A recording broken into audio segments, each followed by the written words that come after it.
출애굽기를 이해하는 데는 두 가지의 중요한 포인트가 있습니다.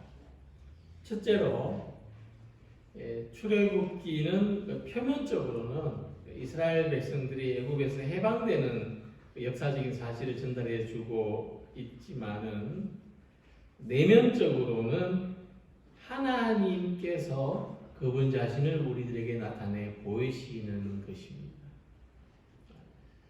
하나님이 애굽 사람들 앞에 이스라엘 백성들 앞에 자기를 나타내 보이신다 하는 게 이 출애굽기의 어떤 굉장히 중요한 포인트고 기록 목적입니다.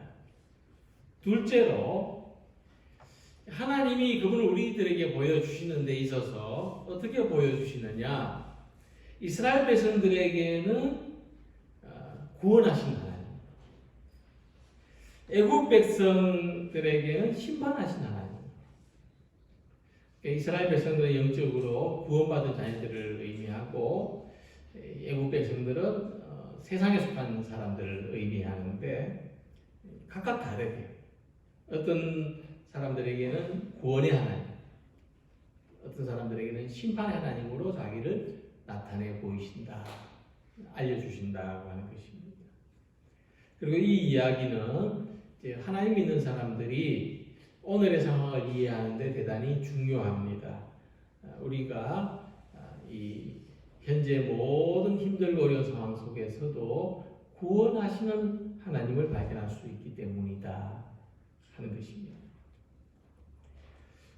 구약의 하박국 선지자가 말씀하기를 비록 무화과 나무가 무성하지 못하며 포도나무에 열매가 없으며 감람나무에 소출이 없으며 밭에 먹을 것이 없으며 우리의 양이 없으며 외양간에 소가 없을지라도 나는 여호와로 말미암아 즐거워하며 나의 구원의 하나님으로 말미암아 기뻐하리로다고 말씀했습니다. 일반적인 상식으로 볼 때 사람이 정신이 온전하지 않은 상태가 아니고서야 어떻게 이런 상황에서 즐거워하고 기뻐한다 이렇게 말할 수 없다는 겁니다. 그런데 하박국 선지자는 자신의 모든 결핍 속에서도 아무것도 없는 상황 속에서도 구원하신 하나님을 발견했다는 겁니다. 하나님이 나의 구원이시다는 것을 발견했어요. 그래서 이런 노래를 할 수 있는 겁니다. 그 이유가 아니면 이렇게 기뻐하고 감사할 수 없는 것이죠.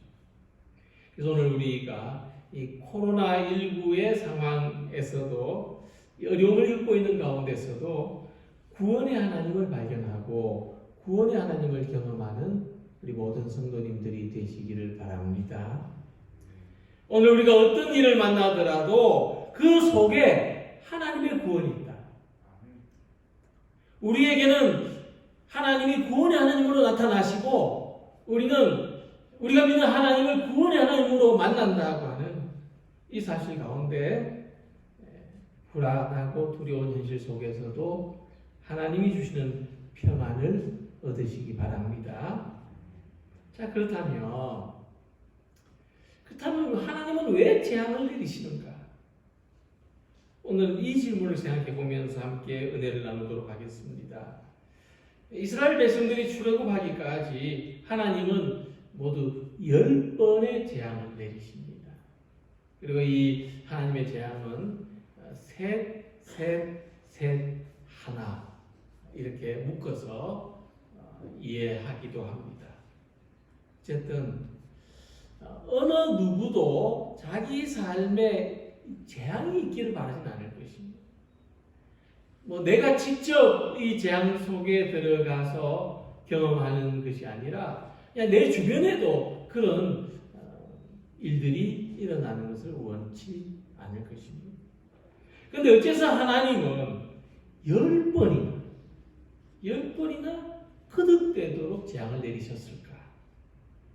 대단히 특별한 상황이 아닐 수가 없습니다.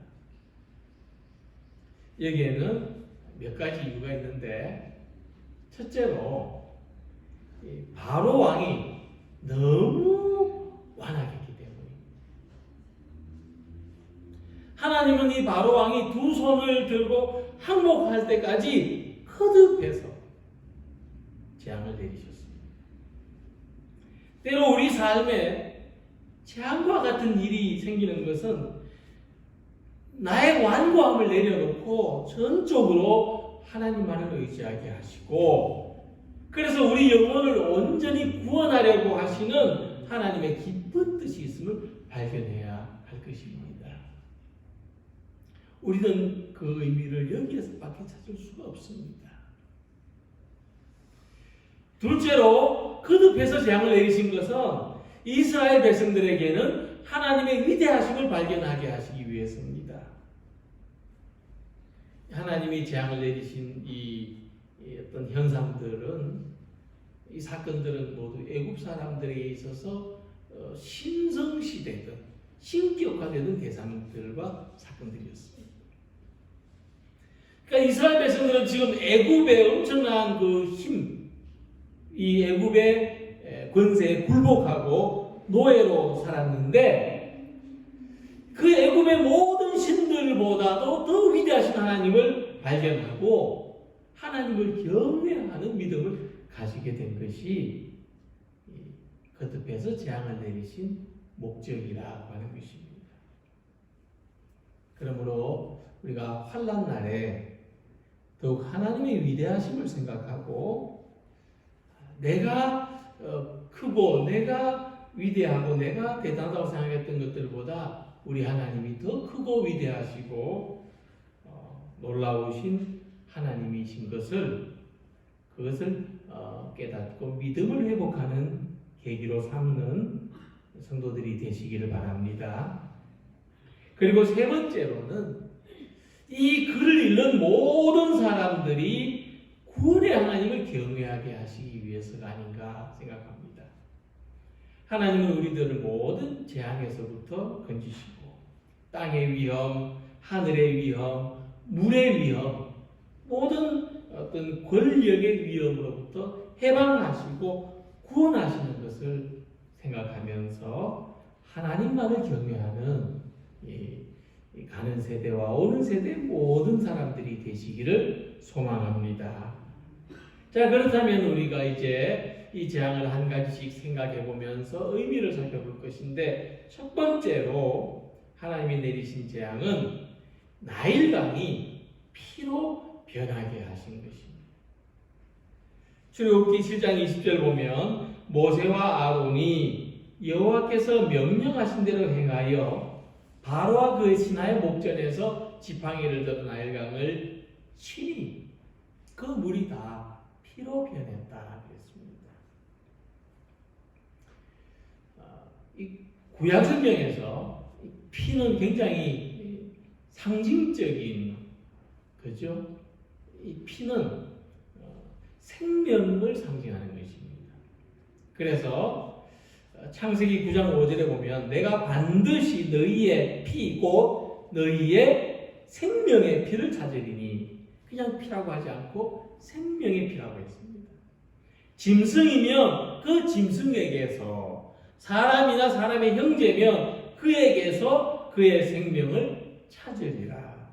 자, 이 말씀에 의하면 생명의 근원은 피에 있고, 그 피를 무고하게 그 피를 흘린 사람, 그 피를 그 피에 어떤 위해나 침해를 가한 사람에게서는 하나님이 반드시 그 값을 찾겠다, 그렇게 말씀하십니다.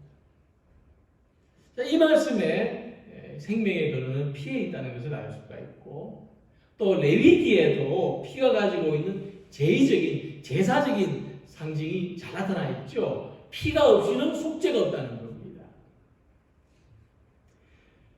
그런데 이 피가 가진 의미를 이 창세기의 말씀에서 찾은 것은 창조의 섭리라는 거죠. 피가 곧 생명의 상징이다. 피가 곧 생명이라는 것은 창조의 섭리입니다. 하나님께서 그렇게 창조하셨습니다. 피는 곧 생명이고, 이 생명을 해친 사람은 반드시 하나님께서 봉을 하신다는 말씀이죠. 자, 그러면 왜 하필 나일강이 피로 변했을까? 그것은 이 나일강과 생명과의 관련이 있다는 겁니다. 애굽 사람들에게 이 나일강은 생명의 원천입니다. 애굽이 고대 문명을 발전시키고 풍요로운 나라가 된 것은 가장 큰 이유 중에 하나는 나일강이 있었기 때문입니다. 그들은 이 나일강을 신의 은총으로 여겼고 강은 물론이거니와 강에 사는 모든 생명들까지 신성하게 여겼습니다. 그들은 나일강 덕분에 자신들이 풍요로운 삶을 누리고 있다는 것을 안다는 거죠.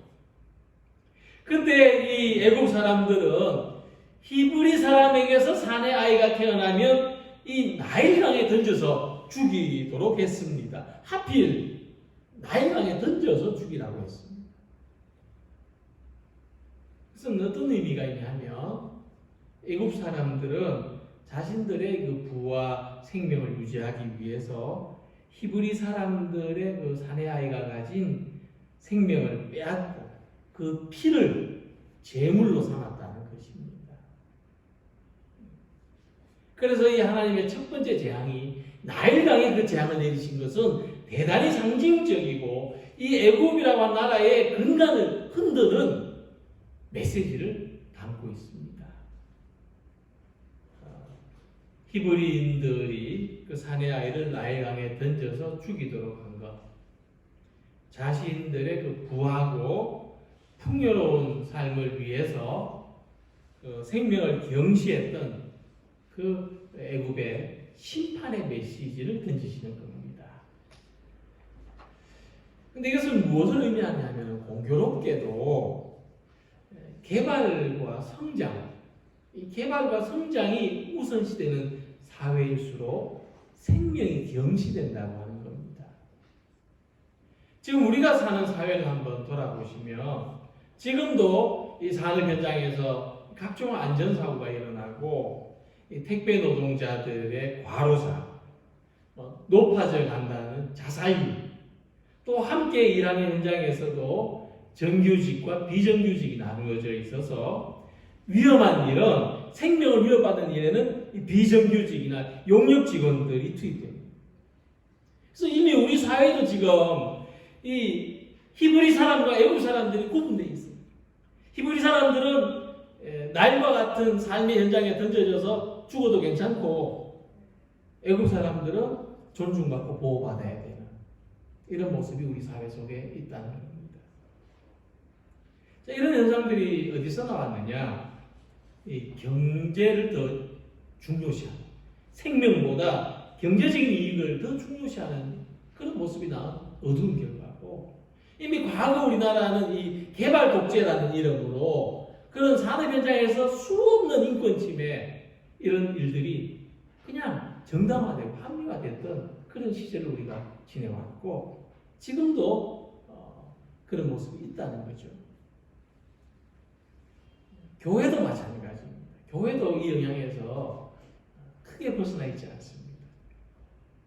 이 교회가 성도들의 영혼을 소중하게 여기고 성도들을 성장시켜서 세상의 빛과 소금으로 살아가게 하는 것이 교회의 역할과 사명인데 오히려 교인들을 성장의 도구로 삼았다는 거죠. 교인들이 중요한 이유는 성장의 도구가 되기 때문이라는 거죠. 그래서 교회가 성장을 했습니다만은 그렇게 성장한 우리 사회의 대표적인 교회들이 세상에 어떤 영향을 미치고 있느냐? 빛과 소금이 되기는커녕 썩어서 악취가 나고 있다. 그 매스컴의 그런 모습들, 우리들이 참 부끄러워하는 그런 모습들이 되었다는 거죠. 우리가 생명처럼 소중히 여기고 섬겨왔던 교회가 지금 특별히 이 시대에 지금 상황에서 세상 사람들에게는 혐오시설 그렇게 전락되고 있고, 최근 어떤 후배가 교회를 이전해야 되는데 이제 상가 건물을 얻으려고 하니까 값 떨어진다고, 교회는 안 받겠다고, 기피시설, 혐오시설이 돼 있다. 선교 초기에는 경찰서 하나 짓는 것보다 교회 하나 짓는 게 훨씬 더 좋은 일이라고 했는데 지금은 그렇게 됐다 하는 것입니다. 그러니까 이런 것이 이 하나님 내리신 재앙이요 심판이 아니겠느냐 생각해 봅니다. 이 풍요의 상징인 나일 강물이 피로 변해서 아무도 살 수 없도록 하시는 것처럼 부패하고 타락한 모습이 회복될 수 없도록 아무도 풍성한 생명을 누릴 수 없도록 그렇게 만드신다고 하는 것입니다. 그렇다면 이 시대에 사는 우리들이 무엇을 해야 되는가? 우리 교회가 어떻게 해야 되는가? 우리는 생명을 존중해야 되고 하나님께서 주신 사람의 기본적인 권리가 존중받도록 해야 되고 지금도 교회는 인권의 문제에 있어서 책임적인 자세를 가져야 되고 교회 안에서도 우리는 서로 소중히 여기고 한 주 동안 어떻게 지냈는지 감사한 일은 없는지 어려운 일은 없었는지 함께 기도할 일은 없는지 서로 삶에 관심을 가지고 더 나아가서 우리 이웃, 우리 주변의 삶에 돌아보는 이 생명을 소중히 여기는 교회. 정말 저 교회는 사람들을 구원하는 교회다. 그런 교회로 회복되어야 되는 것입니다. 그래서 건강한 교회, 진정한 생명의 공동체로서의 교회를 세워나가는 우리 모두가 되고 그런 세상을 만들어가는 우리 성도들이 되시기를 소망합니다. 두 번째는 애굽의 온 땅이 개구리로 뒤덮이는 재앙입니다. 하나님께서 모세에게 이르시되 아론에게 명령하기를 내 지팡이를 잡고 내 팔들을 강들과 운하들과 모두에 펴서 개구리들이 애굽 땅에 올라오게 하라. 그러니까 아론이 애굽의 물들 위에 그의 손을 내밀매 개구리가 올라와서 애굽 땅에 덮였다. 개구리가 어디서 나왔는지 알 수 있게 해주죠.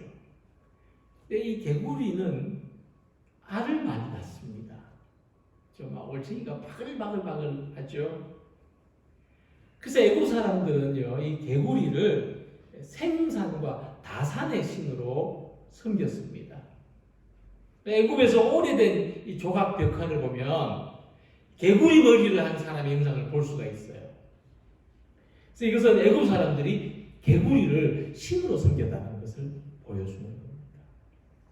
다산의 신, 풍요의 신이 개구리입니다. 제가 예전에 어떤 집에 간 적이 있는데 그 집 현관에 커다란 해바라기 그림이 있었습니다. 이 빈센트 반 고흐의 해바라기 그림이 워낙 유명해서 제가 좀 아는 척을 했죠. 이건 고흐의 해바라기 그림하고 좀 다른 것 같습니다. 했더니 그분이 웃으면서요. 이건 돈 들어오는 그림이에요. 그러는 겁니다. 돈 들어오는 그림이 있다는 이야기는 처음 들어봤습니다. 애굽 사람들한테는 이 개구리가 부와 재물의 상징이고 일종의 돈 들어오게 하는 신입니다. 어떤 사람은 돈 들어오라고 온 집안에 돼지 장식품을 진열해 놓기도 하고 돼지 컵, 돼지 인형, 돼지 벽걸이, 돼지 조각 그런 집이 있어요. 또 장사하는 집에는 항상 그 눈 뜨고 지켜달라고 마른 명태를 걸어놓기도 하고 만사형통하라고 소 콧뚜레를 걸어놓기도 하고 돈 들어오게 해달라 그런 미신들을 지킨다는 거죠. 근데 이건 알아야 되는데요. 진짜 돈이 많은 집에는 돈 들어오는 그림이 없어요. 진짜 돈 많은 집에는 돼지 무슨 조각 이런 것 전혀 없어요. 뭐가 있냐? 돈 되는 그림만 있어요. 값진 그림만 있어요. 그림 그려놓는다고 돈 들어오지 않습니다. 미신이죠. 그러니까 개구리가 아무리 생산과 번식의 신이라 할지라도 궁궐에도 개구리, 침실에도 개구리, 밥상에도 개구리, 아궁이에도 개구리, 밥그릇에도 개구리가 올라와가지고 개굴 얼마나 징그럽겠습니까? 하나님 믿는 사람이 눈만 뜨면 돈 여기 가서 돈 저기 가서 돈 하고 있으면 믿지 않는 사람이 보기에도 아름답지 못할 줄 압니다. 물론 재물이 많으면 유익하죠. 근데 그럴 줄 알았지만은 우리 사람이 물질에 지배당할 때 오히려 삶이 어지러워집니다. 괴롭게 하는 흉물이라고 하는 것을 하나님께서 가르쳐 주시는 겁니다. 재물을 우상으로 섬기는 삶은 허무합니다. 재물을 많이 모아두려고 하는 유혹을 이겨야 됩니다. 더 많이 가지지 못한 것을 한탄하기보다 그냥 일용할 양식을 주시고 일할 수 있는 건강 주신 것을 감사하며 살아갈 수 있도록 우리 영혼을 단련해야 됩니다. 우리 신체를 건강하게 하듯이 영혼을 단련해야 돼요. 그런데 유혹되지 않도록, 끄달려 살지 않도록.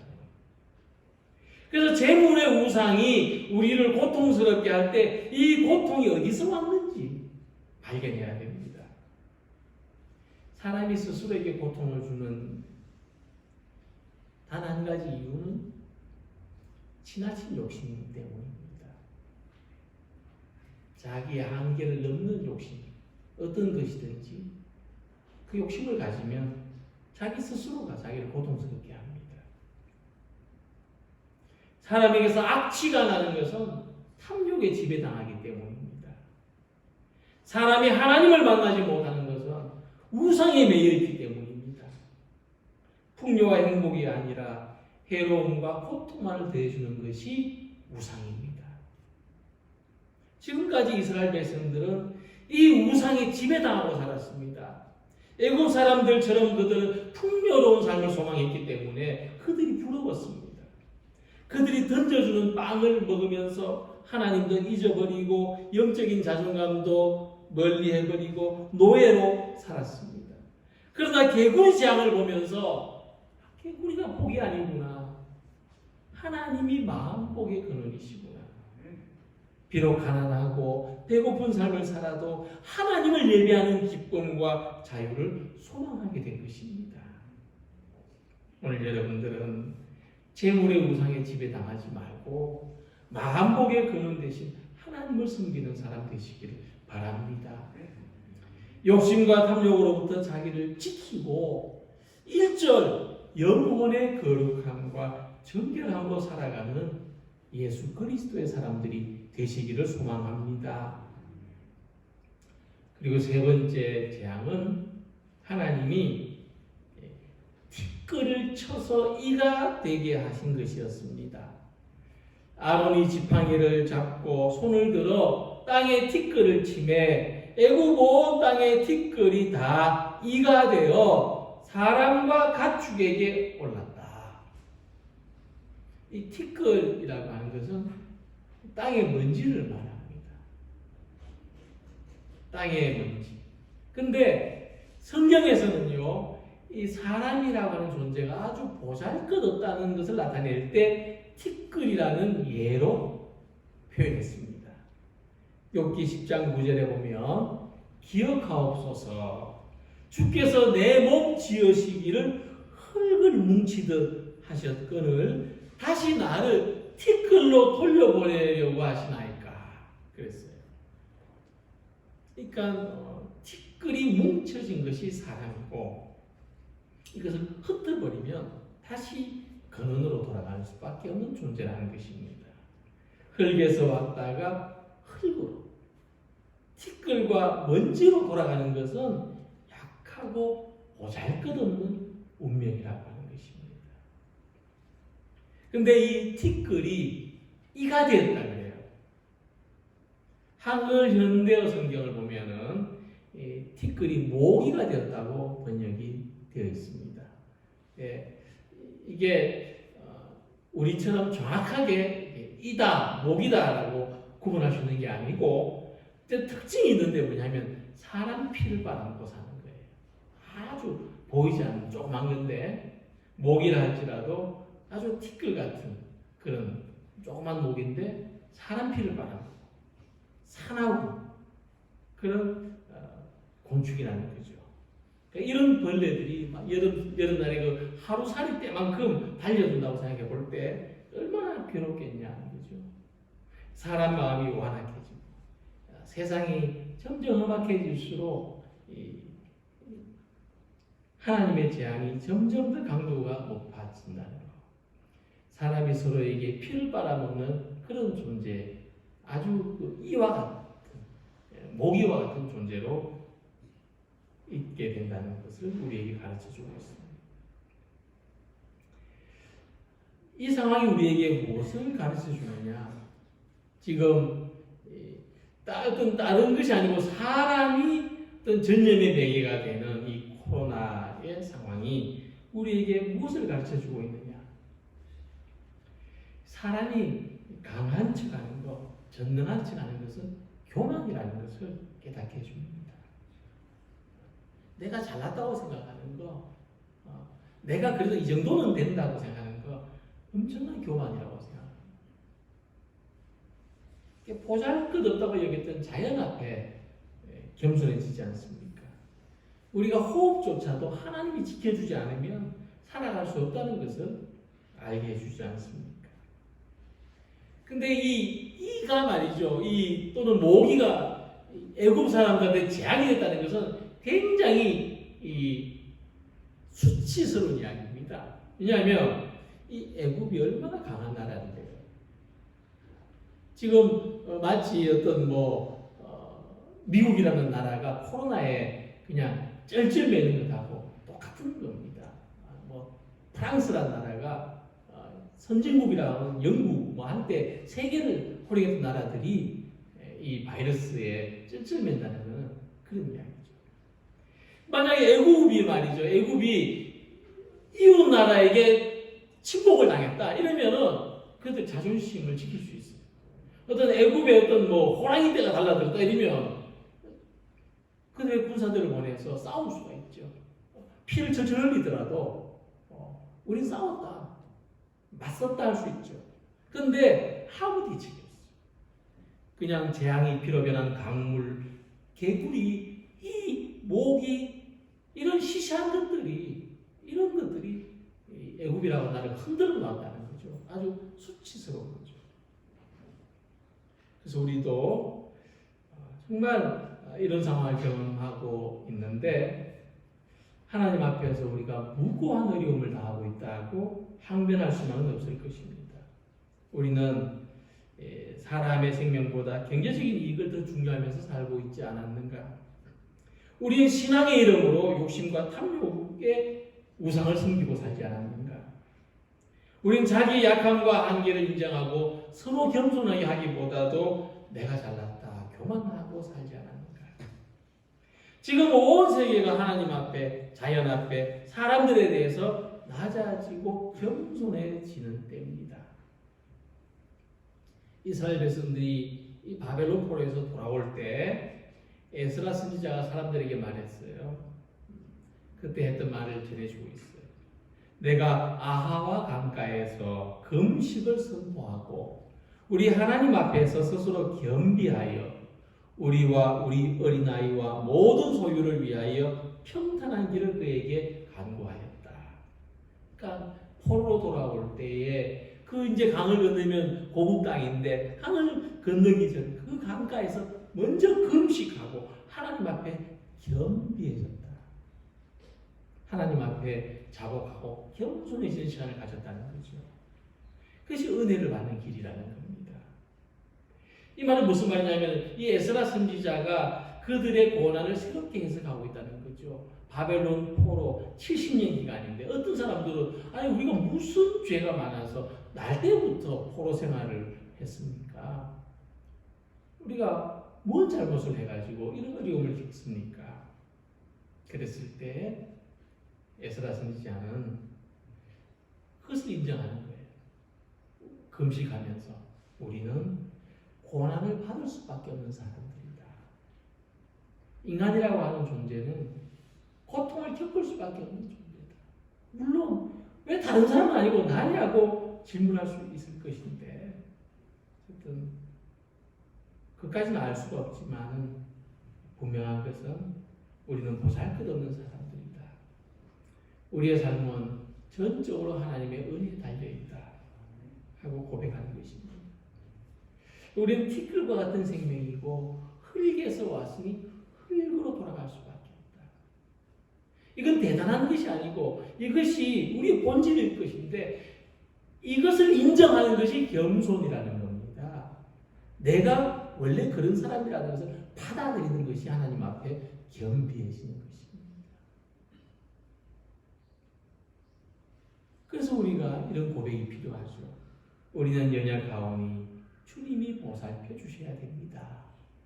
그 고백을 하고 고국당으로 돌아가는 거예요. 그 고백을 하면서 포로 생활을 마치는 거죠. 하나님은 왜 재앙을 내리십니까? 하나님 왜 평안한 우리 삶을 흔들어 놓고 하나님 왜 우리가 좀 발뻗고 살 수 있도록 내가 좀 누리며 즐기며 살 수 있도록 하지 않으시는가? 놀랍게도 사랑받는 자녀들에게는 구원의 은혜를 주시기 위함이고 하나님을 알지 못하는 사람들에게는 재앙을 경험하게 해주시기 위함이다. 심판의 두려움을 경험하게 해주시기 위함이다. 비록 약하고 부족할지라도 하나님의 관심은 우리들에게 있다는 것입니다. 이 모든 세상의 섭리가 하나님의 백성들, 하나님의 자녀들 중심으로 움직이고 있고 오늘도 이 세계는 나를 중심으로 하나님이 움직이고 계시다는 것입니다. 하나님은 이 재앙을 통해서 경제적인 성장보다도 물질적인 이익보다도 사람의 생명을 지키는 것, 사람이 건강하게 살아갈 권리, 하나님을 예배할 수 있는 그 어떤 신앙을 지키는 것이 더 소중하다는 것을 보여주십니다. 물질의 지배를 당하고 우상을 섬기고 탐욕에 이끌려 살아가는 삶이 아니라 힘들고 가난하더라도 믿음을 지키며 살아가는 삶, 하나님을 인정하며 섬기는 삶이 더 귀하다는 것을 우리에게 보여주십니다. 하나님의 심판과 채찍 앞에 겸손히 자기를 돌아볼 때에는 구원의 소망이 있지만 끝까지 자기 고집을 주장하는 사람에게는 죽음 외에는, 심판 외에는 다른 가능성이 없다는 것을 우리에게 가르쳐 주십니다. 그러므로 우리에게는 이 모든 어려움들이 심판의 사인이 아니라 구원의 사인이 되기를 소망합니다. 오늘도 우리를 이 모든 재앙에서부터 구원하시는 하나님을 믿고 경외하면서 우리 주변에 일어난 여러 가지 험악한 일들이 있을지라도 이를 통하여 하나님의 교훈을, 하나님의 뜻을 높이며 살아가는 우리 모두가 되시기를 주님의 이름으로 축원합니다. 기도드리겠습니다.